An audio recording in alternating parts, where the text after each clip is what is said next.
So, in the last class we have discussed about that the pole zero concept in the Z transform, and we have discussed about that Z transform. Now, this class we try to discuss about the inverse Z transform.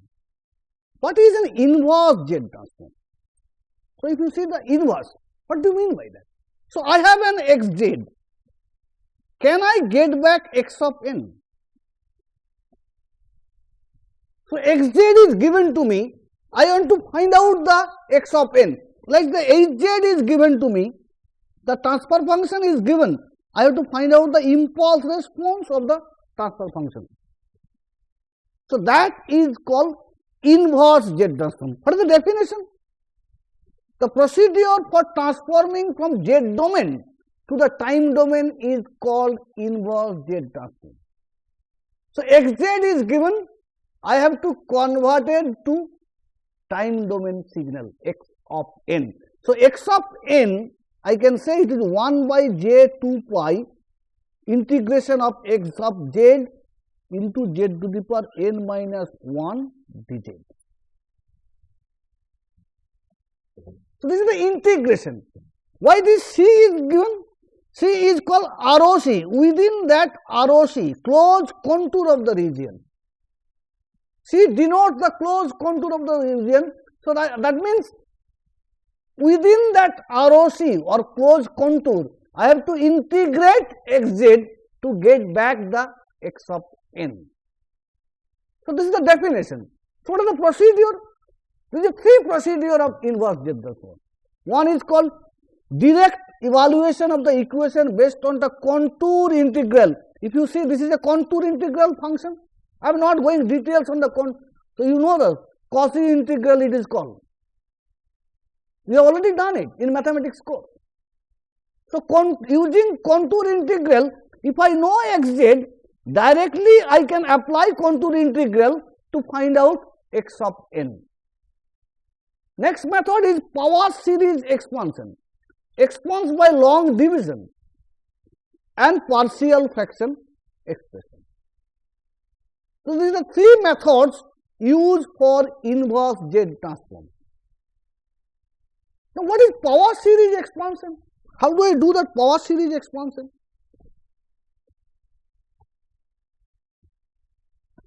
Power series expansion.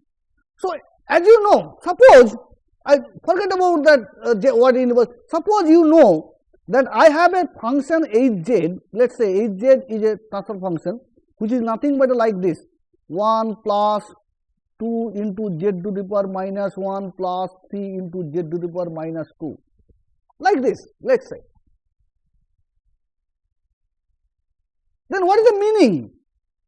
Meaning is that this sample, if I say this sample is delayed by one sample and this one is delayed by second sample. So, if I want to express in delta function of this transfer function, I can say 1 plus 2 into delta n minus 1 plus 3 into delta n minus 2. Or I can say this is nothing but a 1, 2, 3 and this is the origin of the signal. So, this is h of n. So, whatever that is given, I have to express in this form. This is called power series expansion. So, how do I do that? So, given a Z transform with correspond, we can expand xz into a power series form. Coefficient multiply by z to the power something. Let us say an example. Let us say xz is equal to z square minus 1 divided by z cube plus 2z plus 4. This is my xz. So, xz, if I want to go for the power series expansion, I have to represent it in some way that a1 into z to the power minus 0 plus a2 into z to the power minus 1 plus a3 into z to the power minus 2. Like that way I have to represent this one. So, how do I do that? Simply in algebra, long division. So, this is nothing but this is divided by this. So, this is z square minus 1 is divided by z cube plus 2z plus 4. I go for long division. Once I go for long division, I can find out this kind of expression.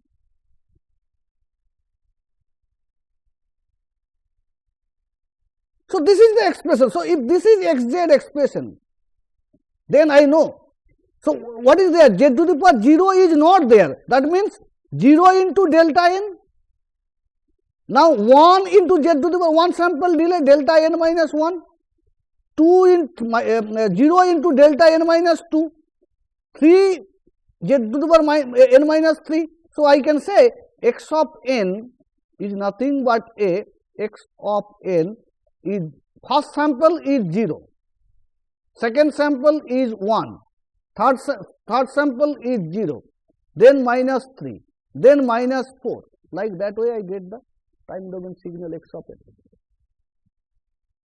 So that is called power series. So given an z domain transfer function, I can express it in a power series using long division, and then I can find out the representation in time domain of the signal. So whatever the transfer function is given, I have to express in that way.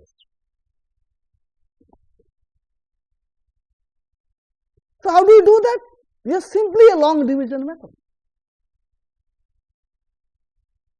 I can get the time domain signal. Next one is using partial fraction. So rational transformation can be, you know that I am not reading the slide, you can read it the slide. So what I do is partial fraction. What do you mean by that? That means suppose I have a transfer function xz. Somehow I have to break it, that it is it consists of, let's say, x1z, x2z, xkz, because the superposition is principle is supported, the transformation linearity is supported. So I can say I have to express xz in terms of alpha 1 x1z, where I can find out the time domain representation of x1z very easily. x2z I can find out time domain representation multiply by alpha 2. x3z, so if I am able to express it, then by partial fraction methods I can calculate the value of alpha 1, and if I know the time domain representation of x1z, I can easily done that inverse z transform. So how do I do that? Let's say xz is equal to bz by az. xz is equal to bz by az. So bz is look like this and az is look like this. So there is a m number of 0 and m number of pole.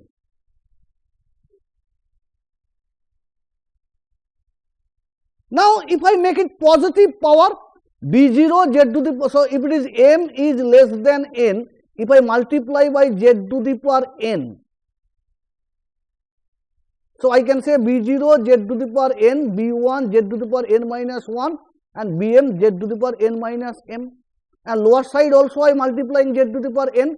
So z to the power n, z a1 into z to the power n minus 1, and last one is z to the power minus n plus z to the power n becomes 0.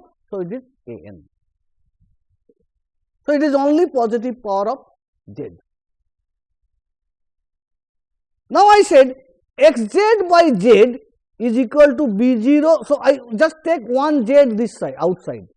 So this becomes b0 z to the power n minus 1, and this is n minus 1 m minus n. So xz by z I get this one. Okay. Now I said suppose this xz by z can be, say that can be summation of a1 by z to the power z minus p1, a2 by z to the power minus p, that can be. So I can factorize the lower portion and I can express in term of this summation.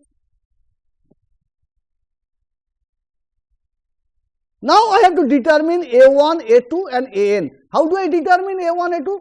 I will evaluate each xz by z by each of the pole pair. So let's z, I want to evaluate for z equal to pk, or I want to find out the value of ak.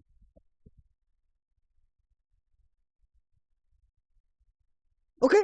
So ak is equal to z minus p by pk into xz by z at z equal to pk. I can find out the value of ak. Let's an example, because if you have understanding is a little bit problematic. Take an example. Let's say xz is given like this: 1 by 0.5 into z to the power minus 1 plus 0.5 in z to the power minus 2. So if I simplify it, so multiply z square by both sides, so upper side is z square, so z square minus 0.5 z plus 0.5. Now if I factorize this, so this will be z minus 1 into z minus 0.5. So there is a two pole, one is at z equal to 1, another is at z equal to 0.5. Two poles are there. So now I said xz by z is nothing but a z by factor of this thing. Let's say xz by z by this can be represented as a1 by z minus 1 plus a2 into a2 by z minus 0.5. So I have to find out the value of a1 and a2. How do I do that? What is the formula? ak is z minus pk xz by z at z equal to pk. So I will multiply z minus 1 is the pole, first pole is 1. So z minus 1 xz by z, which is nothing but a z minus 1 divided into, what is xz? xz by z is z by z minus 1 to 0.5. So this cancel. Now I evaluate at for z equal to 1. So this is nothing but a 1 by 1 minus 0.5, 0.5. Similarly, what is the value of a2? Again I multiply, so value of pk is equal to 0.5. I put it here, xz by z. Then this cancel. So z by z minus 1 at z equal to 0.5.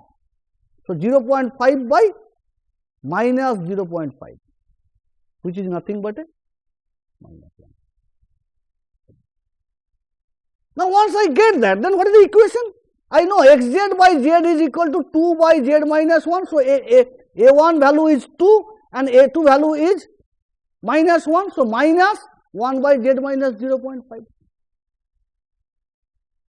Now then what is xz? I can say xz is equal to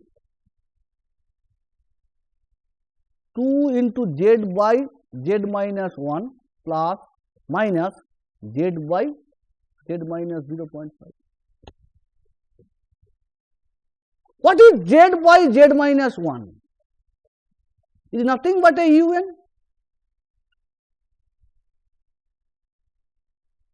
As per the table I had done in the z transform in the table.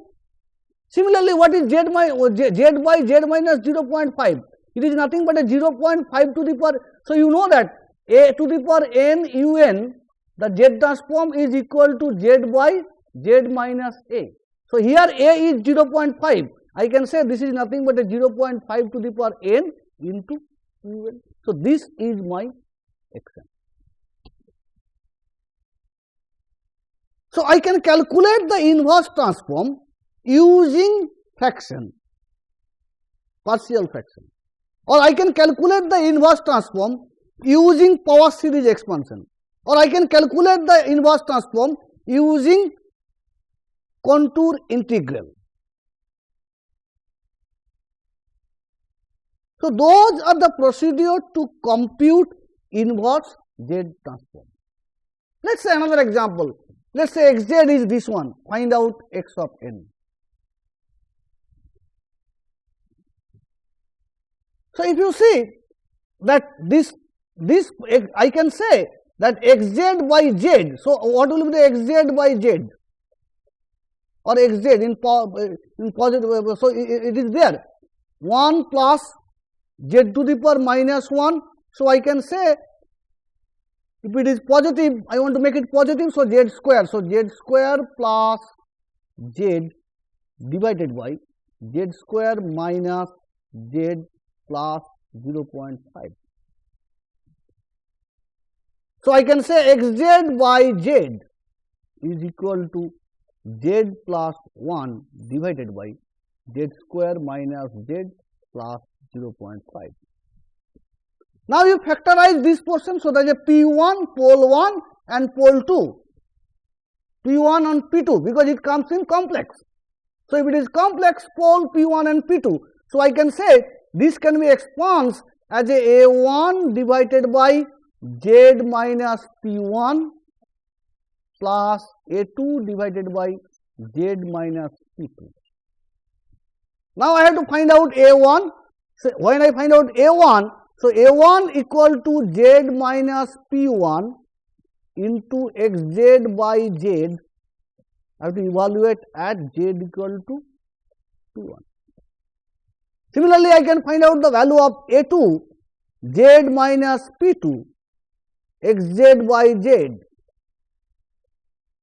at the value of z equal to P2. You can determine the value, and then once you get the A1 and A2 value, you can write down the equation. Then using the table, you can derive the time domain Xn. Okay. So that way you can do your inverse Z transform. So inverse Z transform, you can use in MATLAB also. This can be implemented in MATLAB also. You can do a programming for that, and you can implement in MATLAB, and MATLAB give you the inverse Z transform.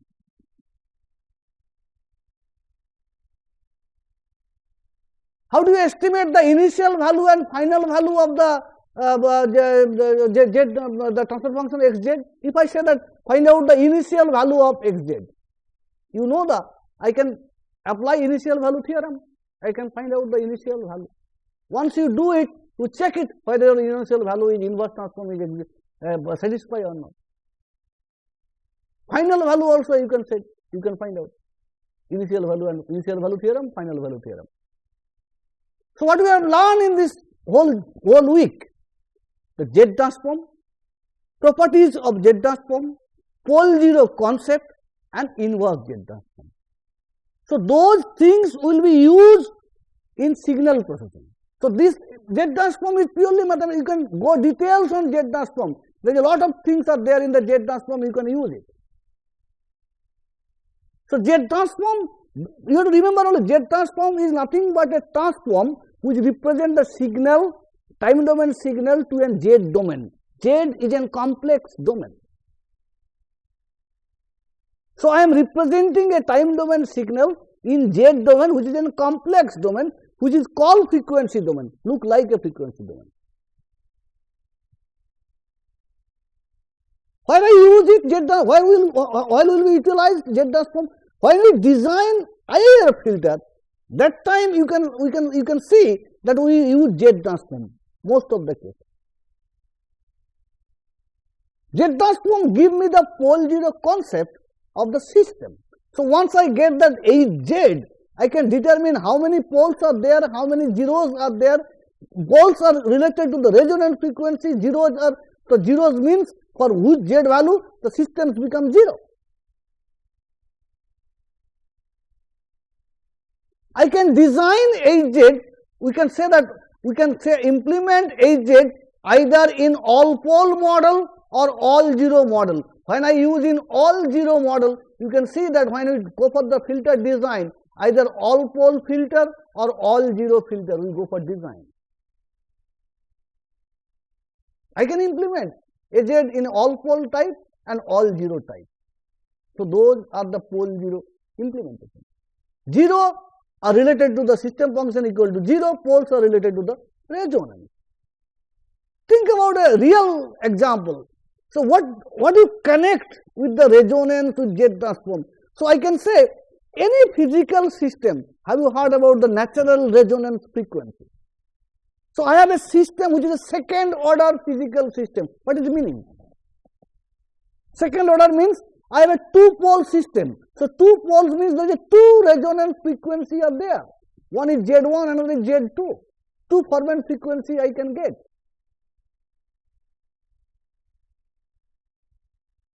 So those are the physical concept. You have to remember What is the physical concept of Z transform? Z transform is nothing but a complex domain transform. If I know, if my poles are outside the unit circle, that means system is oscillatory.